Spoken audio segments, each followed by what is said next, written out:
Let's talk about your breath. Now, this is not a check to see if it smells good or not. First, simply this. Hold your breath. Okay, try it. Deep breath in. Look at that, she did it too. Now, on average, we hold our breath for about 30 seconds before you begin wheezing in some sort of capacity.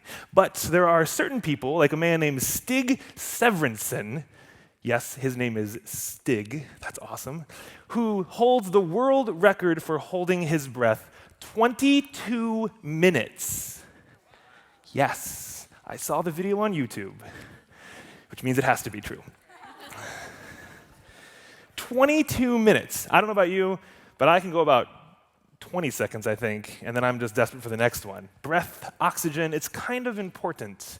And holding your breath means in some ways you're cutting off this thing that you utterly depend on. Hold your breath. Or how about this? Don't hold your breath. How many of you have heard that phrase before? Don't hold your breath. Now, they're not often telling you literally don't hold your breath. They're simply saying whatever it is you're hoping for, yeah, right. Like, I'm from Michigan, the Midwest, Detroit Lions. So if I said the Detroit Lions going to the Super Bowl, don't hold your breath. Or say if we were all, just a few blocks north of here, Midtown, it's like, say, 5 o'clock on a Friday, and I said, hey, you want to catch a cab? Don't hold your breath. This is a statement that exists in so much of our society. It's a statement of cynicism, a statement of doubt, a statement of, yeah, right, a statement of, Here's some of my favorites. In 1861, Lieutenant Joseph Ives was here in America. He was in the Arizona neighborhood, and he said this: "Ours has been the first, and doubtless to be the last, to visit this profitless locality." What's the location? The Grand Canyon. He's thinking, this place is not going to turn into much. He's basically saying, don't hold your breath. Or in 1876, the chief engineer of the British Post Office said this: "The Americans have need of the telephone, but we do not. We have plenty of messenger boys." The telephone? Don't hold your breath. 1977, the chairman and founder of the Digital Equipment Company. There is no reason anyone would want a computer in their home. Computers? Don't hold your breath. Now we just put them in our pocket. 1962, Fred Smith's professor at Yale. The concept is interesting and well-formed, but in order to earn better than a C, the idea must be feasible. This was a paper written by Fred Smith that outlined the future business that Fred Smith started called FedEx. Overnight shipping, that's never going to work. I'll give you a C. Or here's my favorite, 1927.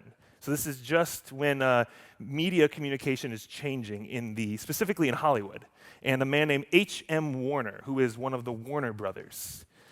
In the world of the changing movie industry, he says, "Who the hell wants to hear actors talk?" Movies? Golden Globes? Don't hold your breath. Don't hold your breath is a statement that means it's never going to happen. Why even try? Now, one more with your breath. Sometimes you don't even realize that you're holding your breath. These are those moments where it's a gasp, a sigh, the bated breath that comes from seeing a tragedy or something utterly heartwarming. You don't realize that you haven't been breathing because this experience required your utter presence. Now, in the story that I read from the book of Mark, I think we have all three of these breaths at play. Hold your breath, don't hold your breath, and you don't even realize you're holding your breath. Now, the hold your breath would have been simply when Jesus entered the water and was literally dunked. In the Jordan River, John the Baptist didn't do none of this stuff. He would take you down in the water. And there's this moment, maybe you've been in churches like this, when it's like, is the pastor going to bring the person back up? That, my friends, is hold your breath. The story we read requires a literal holding of breath just to go under the water. I hope it didn't last for 22 minutes unless you're Stig Severinsen. But there's the other kind as well, the don't hold your breath, the skepticism, the cynicism. And by that I mean that John was waiting for someone. He was waiting for a Messiah, someone who was anointed, chosen, and called by God to do a bold new thing in the world around him. But there were other people waiting for a Messiah too. There were actually 4 groups that we see in history in the first century around Jerusalem. 4 groups that formed and became what is now known as the Jewish faith. One of them was the Sadducees. The Sadducees were the ones who really held the power. They were most aligned with the Roman government, and they actually ran control of the temple. So all the sacrifices, they were the ones who essentially were at the top of the pecking order. And they figured, well, Messiah's going to come when we just kind of get this political alliance worked out right, and then it'll all work out, and we'll just keep reaping the benefits of being the 1% on top. They were waiting for a certain kind of Messiah. The Pharisees, they were kind of like just underneath. They had some work in the temple area, and they kind of had some control over some things, but they weren't quite at the same center. Now, if you've read the Gospels, you may see at times Jesus is in conversation with the Sadducees and the Pharisees. These are the 2 characters that I'm describing now. The Pharisees, they were the ones who said, let's protect the word. Let's put rules around rules around rules, because if everyone follows the Torah, all 613 commandments perfectly, then Messiah will come. They were waiting for something too. They're looking at the Sadducees version and saying, your version of Messiah, don't hold your breath. Sadducees are looking at the Pharisees saying, your version of Messiah, don't hold your breath. And then there's the Zealots who said, all you people got it wrong. I got a knife in my pocket. Give me a Roman official. I will shake his hand with a little extra. They were going to take the Messiah as a political overthrow. And then last but not least are the Essenes. The Essenes you hear a little less about unless you're a Bible geek who reads everything about the Dead Sea Scrolls. That's the Essenes, the Dead Sea Scroll community. And it's also often wondered by many scholars if John the Baptist was an Essene out in the wilderness. The Essenes would separate themselves and have their own communities waiting for the Messiah. These 4 groups, all waiting, looking at the other group saying, your Messiah, don't hold your breath. And then John sees Jesus, who just happens to be his cousin. And something clicks. This is the one he had been waiting for. This is the one that all the cynics said to him, don't hold your breath. And he kept waiting, kept believing, and here he was. And then there's that last kind of holding your breath, the holding your breath that you don't realize has even happened until after you realize you're out of breath. John baptizes Jesus. Hold your breath, number 1. John realizes something different about this Jesus. Don't hold your breath, number 2. The heavens part. A dove, which is actually right there in the stained glass window, descends, and a voice booms from heaven. This is my beloved Son, with whom I am well pleased. That must have been a moment that took your breath away. Now you might be asking, Jim, really? Voice booming from heaven, did that really happen? I don't know. Maybe they had some futuristic sound system back then. I don't know. Dove landing perfectly on Jesus' shoulder, really? Maybe. I don't know. But the thing about the Bible that I love is I'm less concerned as to whether or not it happened, and I'm more concerned at the ways in which it keeps happening today. So this story of Jesus being baptized, we can scrutinize the historicity, but it's a story that continues happening today. Because Jesus' baptism was not the finish line. Jesus' baptism was the starting line. It was the checkered flag kicking off the race, launching Jesus into the world, into his ministry. Now, I don't know about you, but I take showers in the morning.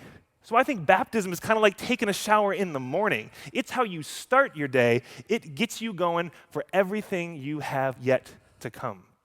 Because the story of Jesus' baptism is the story of our call, our lives. Jesus, the Christ. Christ means anointed one. Christian means little Christ. For those of us who call ourselves Christians, we are anointed ones. And just a secret, for those of you who don't call yourself Christians, I think you might be anointed too. All of us are called and chosen. Joy, you are chosen. Claudia, you are called. Sarah, you are anointed. This is a story that keeps happening.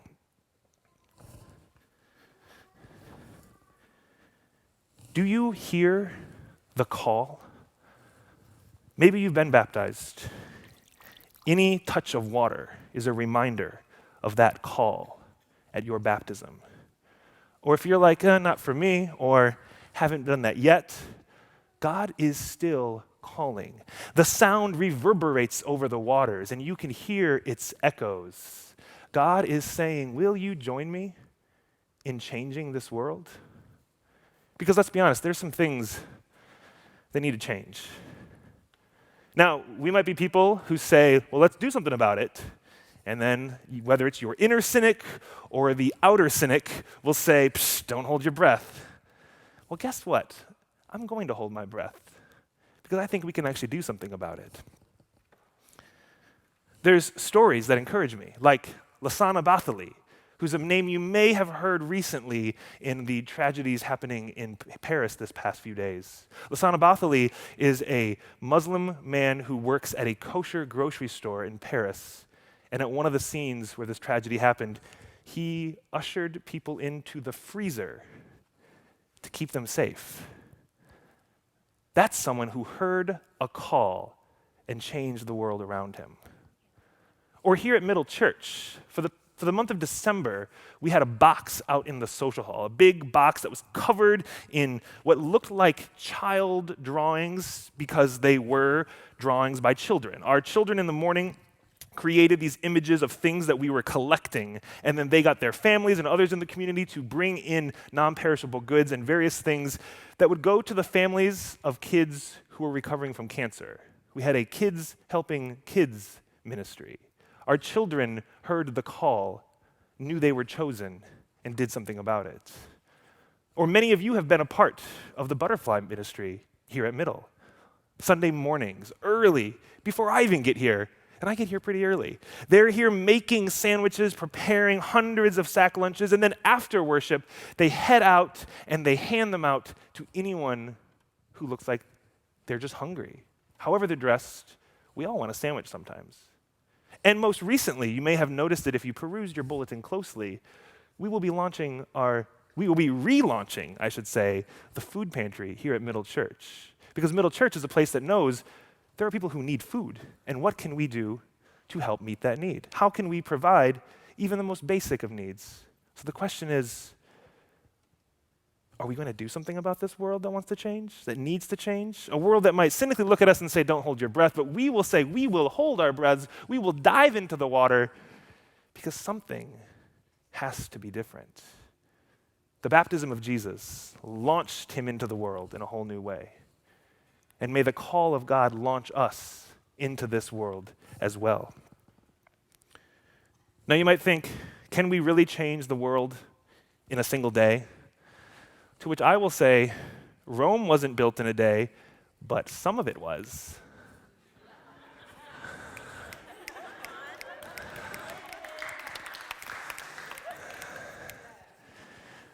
Or as our friend Alice Walker once wrote, we are the ones that we've been waiting for. Amen.